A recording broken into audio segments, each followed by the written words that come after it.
IBM first PC launch பண்றதுக்கு முன்னாடியே ஒரு இந்தியன் அதை பண்ணிட்டாரு. வெறும் 1.83 lakhs கேபிட்டலை வச்சு. ஒரு இன்ட்ரெஸ்டிங் இன்ஸ்பைரிங் ஸ்டோரி சொல்றேன் வாங்க. அவங்க கிட்ட இன்வெஸ்டர் கிடையாது, பெரிய கம்பெனியோட பேக்கப் கிடையாது, பெரிய ஃபண்ட் ஃப்ளோ கிடையாது. ஆனா ஒரு 8 இன்ஜினியர் சேர்ந்து அதை ஃபர்ஸ்ட் இம்ப்ளிமெண்ட் பண்ணாங்க.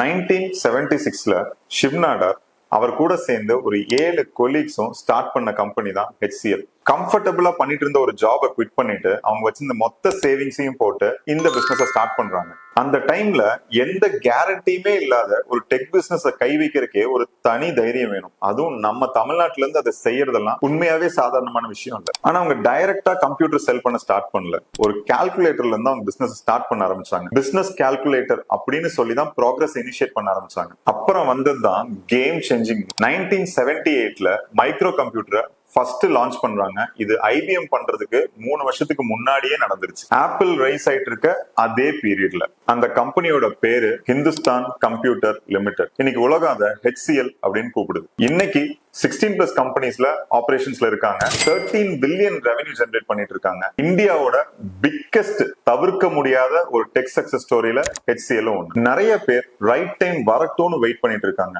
ஆனா ஷிவ்நாடர் ரைட் டைமை கிரியேட் பண்ண மார்க்கெட் ரெடி ஆகட்டும்னு வெயிட் பண்றதை விட சம்டைம்ஸ் அந்த மார்க்கெட்டை நம்மளே கிரியேட் பண்றது தான் இங்க இருக்க புத்திசாலித்தனம். இந்த மாதிரி இன்ட்ரெஸ்டிங்கான வீடியோஸ் பார்க்க மறக்காம என்ன ஃபாலோ பண்ணிக்கோங்க.